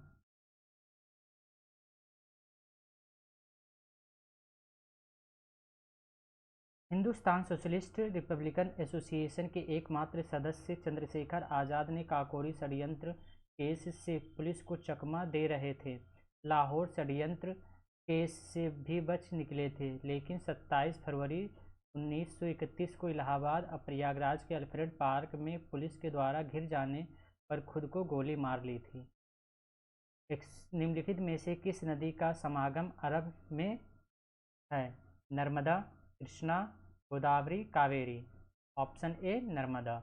नर्मदा नदी मध्य प्रदेश में अमरकंटक पहाड़ी से निकलकर पश्चिम की ओर 1289 किलोमीटर लंबाई में प्रवाहित होती हुई अरब सागर से चैम्बे की खाड़ी में समुद्र से मिल जाती है। यह नदी विंध्य और एवं सतपुड़ा श्रेणियों के मध्य भ्रंश घाटी से होकर प्रवाहित होती हैं। भद्रा वन्यजीव अभयारण्य किस राज्य में है? केरल, कर्नाटक, मध्य प्रदेश, उत्तर प्रदेश। तो भद्रा है कर्नाटक में। भद्रा वन्यजीव अभयारण्य कर्नाटक राज्य में स्थित है। यह हाथियों के लिए रिजर्व है। 490 वर्ग किलोमीटर के विशाल क्षेत्र में फैला यह अभयारण्य पश्चिमी घाटों के सूखे और नर्म पर्णपाती जंगलों के बीच स्थित है। इस अभयारण्य में तेंदुआ, हाथी, गौर, सांभर, बाघ, हिरण, काकड़ और शाही जैसे जानवरों की विभिन्न प्रजातियां पाई जाती हैं। अगला प्रश्न, निम्नलिखित में से किस राज्य में भारत में जनसंख्या का घनत्व सबसे कम है? मिजोरम, नागालैंड, सिक्किम, अरुणाचल प्रदेश। तो ऑप्शन डी अरुणाचल प्रदेश। अरुणाचल प्रदेश में जनसंख्या का घनत्व सबसे कम है। जनगणना 2011 के अंतिम आंकड़ों के अनुसार भारत का सबसे कम जनसंख्या घनत्व वाला राज्य अरुणाचल प्रदेश 17 व्यक्ति प्रति वर्ग किलोमीटर है। दूसरे स्थान पर मिजोरम 52 व्यक्ति प्रति वर्ग किलोमीटर राज्य है। सिक्किम का जनसंख्या घनत्व 86 व्यक्ति प्रति वर्ग किलोमीटर है। नागालैंड का जनसंख्या घनत्व 119 व्यक्ति प्रति वर्ग किलोमीटर है। डेन्यूब नदी का उद्गम किस देश में होता है? Hungary, Germany, Romania, Austria. तो कहाँ पर होता है? जर्मनी में। डेन्यूब नदी का उद्गम देश जर्मनी है। डेन्यूब नदी मध्य यूरोप में बहने वाली एक नदी है यह जर्मनी काले वन की पहाड़ों में स्थित दोनाउ एशिगन कस्बे के पास शुरू होती है और फिर दक्षिण पूर्व को बहती है। डेन्यूब नदी 10 देशों से गुजरती है: Germany, Austria, Slovakia, Hungary, Croatia, Serbia, Bulgaria, Moldova, Ukraine और रोमानिया। वोल्गा आदि के बाद डेन्यूब यूरोप की दूसरी सबसे लंबी नदी है। क्षेत्रफल के आधार पर सबसे बड़ा महाद्वीप कौन सा है? उत्तर अमेरिका, एशिया, दक्षिण अमेरिका, अफ्रीका। तो एशिया। एशिया महाद्वीप क्षेत्रफल और जनसंख्या दोनों की दृष्टि से विश्व का सबसे बड़ा महाद्वीप है, जो उत्तरी गोलार्ध में स्थित है। एशिया महाद्वीप का क्षेत्रफल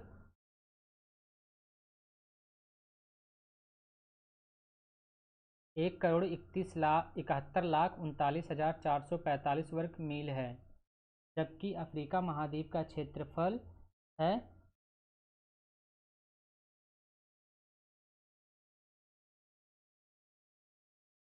1,16,77,239 वर्ग मील। उत्तर अमेरिका महाद्वीप का क्षेत्रफल है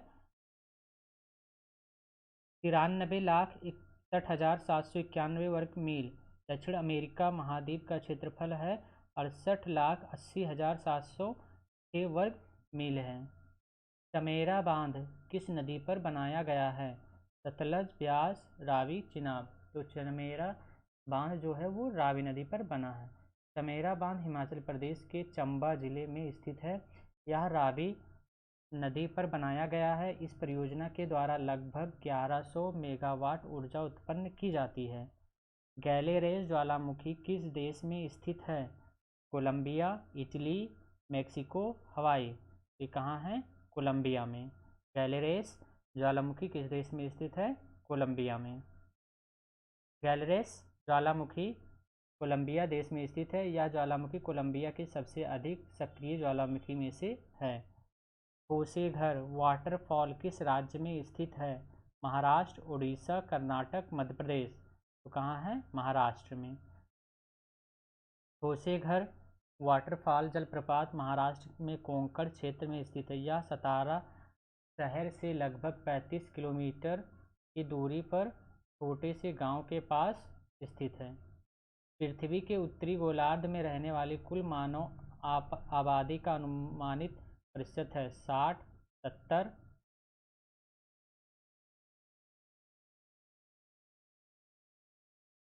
80 या फिर 90। तो ऑप्शन डी 90। उत्तरी गोलार्ध पृथ्वी का वह भाग है जो भूमध्य रेखा के उत्तर में है। उत्तरी गोलार्ध में रहने वाली कुल मानव आबादी का अनुमानित 90% है। श्री रामनाथ कोविंद भारत के किस नंबर के राष्ट्रपति हैं? श्री रामनाथ कोविंद 16वें, 12वें, 14वें या 11वें? तो ऑप्शन बी 14वें राष्ट्रपति हैं। श्री रामनाथ कोविंद 20 जुलाई 2017 को भारत के 14वें राष्ट्रपति निर्वाचित हुए। इन्होंने 25 जुलाई 2017 को भारत के राष्ट्रपति पद की शपथ लिया में राज्यसभा सदस्य तथा बिहार राज्य के राज्यपाल भी रह चुके हैं। भारत के संविधान के अनुच्छेद 243(1) के अनुसार पंचायतों के वित्तीय स्थिति की समीक्षा के लिए वित्त आयोग का गठन कब किया जाता है? हर छठे वर्ष की समाप्ति पर, हर 5वें वर्ष की समाप्ति पर, हर दूसरे वर्ष की समाप्ति पर, हर तीसरे वर्ष की समाप्ति, हर 5वें वर्ष की समाप्ति पर।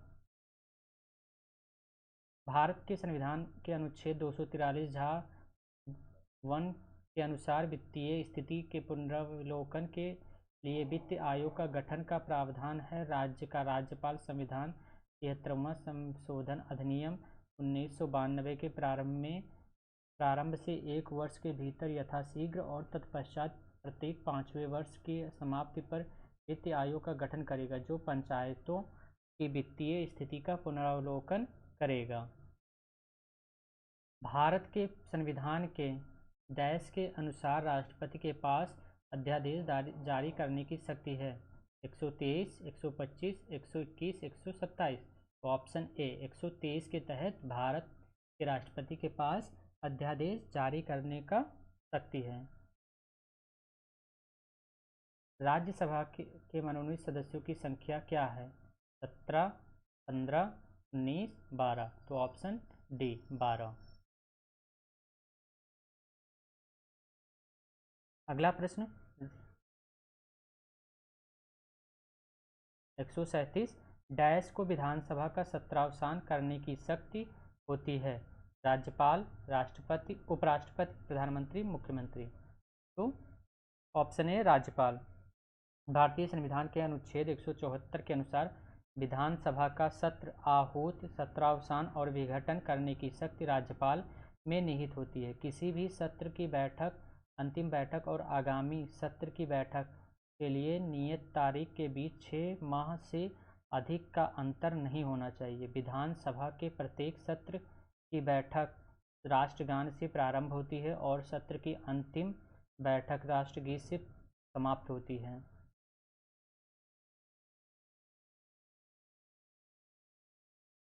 प्रथम मोबाइल ओपन एक्सचेंज जोन का उद्घाटन कहाँ किया गया? अहमदाबाद, चंडीगढ़, गुरुग्राम, नोएडा। तो ऑप्शन डी नोएडा। 2018 के एटी केरनी एफडीआई कॉन्फिडेंस इंडेक्स में भारत का स्थान क्या था? बी 11वां। अगला प्रश्न केंद्रीय मंत्रिमंडल ने क्षेत्रीय ग्रामीण बैंक को आरआरबी के पुनर्पूंजीकरण की योजना को डैश तक विस्तार की मंजूरी दे दी है? ऑप्शन ए 2020, 2025, 2022, 2030। तो ऑप्शन ए 2020। अगला विश्व बाघ दिवस वर्ल्ड टाइगर डे कब मनाया जाता है? 30 अप्रैल, 18 जून, 23 मई या 29 जुलाई। तो विश्व बाघ दिवस 29 जुलाई को मनाया जाता है। 29 जुलाई को विश्व बाघ दिवस के रूप में मनाया जाता है। पूरे विश्व में बाघों की तेजी से घटती आबादी के प्रति संरक्षण के लिए जागरूकता को बढ़ाने के लिए 29 जुलाई 2010 में रूस के सेंट पीटर्सबर्ग में बाघ सम्मेलन में प्रति वर्ष विश्व बाघ दिवस मनाने का फैसला लिया गया है। भारत का पहला वैश्विक गतिशीलता शिखर सम्मेलन ग्लोबल मोबिलिटी समिट कहाँ आयोजित किया गया था? नई दिल्ली, लखनऊ, पुणे, मुंबई। तो ऑप्शन ए नई दिल्ली। अगला प्रश्न है निम्नलिखित सरकारों में से किसने सूर्य शक्ति किसान योजना का प्रारंभ किया? मध्य प्रदेश, गुजरात, उड़ीसा और महाराष्ट्र। तो किसने किया है? गुजरात ने सूर्य शक्ति किसान योजना का प्रारंभ किया है। अगला प्रश्न हरियाणा सरकार द्वारा अपने पंचायतों को स्टार रैंकिंग देने के लिए शुरू की गई 7 सितारा ग्राम पंचायत इंद्रधनुष योजना कितने सामाजिक मानकों पर आधारित है? 9, 5, 7, 3। तो ऑप्शन बी 7। अगला प्रश्न तेलंगाना पुलिस ने राज्य के पूरे पुलिस विभाग के व्यावसायिक संचार और सहयोग की ज़रूरतों का समर्थन करने के लिए डैश मोबाइल एप्लीकेशन लॉन्च किया? People connect, law connect, crime connect, COP connect. तो ऑप्शन डी सीओपी कनेक्ट। अगला प्रश्न हाल ही में निम्नलिखित में से किसको त्रिपुरा का राज्यपाल घोषित किया गया? क्वीन अनानास, प्रिंस आम, किंग ऑरेंज, क्वीन लीची। तो ऑप्शन ए था क्वीन अनानास। नाबार्ड का विस्तृत रूप क्या है? National Agriculture Bank for Agro and Rural Development, National Bank for Agriculture and Rural Development, National Bank for Asset and Rural Development, New Bank for Culture and Rural Development. तो option B National Bank for Agriculture and Rural Development. NABARD का पूरा नाम राष्ट्रीय कृषि और ग्रामीण विकास Bank National Bank for Agriculture and Rural Development है। इस बैंक की स्थापना ग्रामीण क्षेत्रों के विकास के लिए की गई थी। इसकी स्थापना 12 जुलाई 1982 को शिवरामन समिति की सिफारिशों के आधार पर की गई थी। यह बैंक मुंबई, महाराष्ट्र में स्थित है। निम्नलिखित में से कौन सा दुनिया का सबसे बड़ा ट्रैक्टर बाजार है? ब्राज़ील, रूस, अमेरिका, भारत। तो ऑप्शन डी भारत। ट्रैक्टर कृषित्र आधुनिक कृषि के उपयोग में आने वाला प्रमुख उपकरण है। भारत दुनिया का सबसे बड़ा ट्रैक्टर बाजार है। आज भारत में ट्रैक्टर बनाने वाली अनेकों कंपनियां हैं तथा कृषि में ट्रैक्टर का भरपूर उपयोग हो रहा है। दुनिया का सबसे बड़ा ट्रैक्टर प्लांट होशियारपुर, पंजाब में है। 27 से 29 सितंबर 2018 के दौरान Annapurna world of food India के 13वें संस्करण का आयोजन किस शहर में किया जाएगा? मुंबई, भोपाल, दिल्ली, पटना। तो ऑप्शन ए मुंबई। अगला प्रश्न है 2017-18 के दौरान निम्नलिखित में से कौन सा देश दुनिया का सबसे बड़ा दूध उत्पादक देश था? जर्मनी, भारत, ऑस्ट्रेलिया, दक्षिण अफ्रीका। तो ऑप्शन बी भारत। तो ये भी हमारा पेपर सेट कंप्लीट होता है। ओके, थैंक यू, धन्यवाद।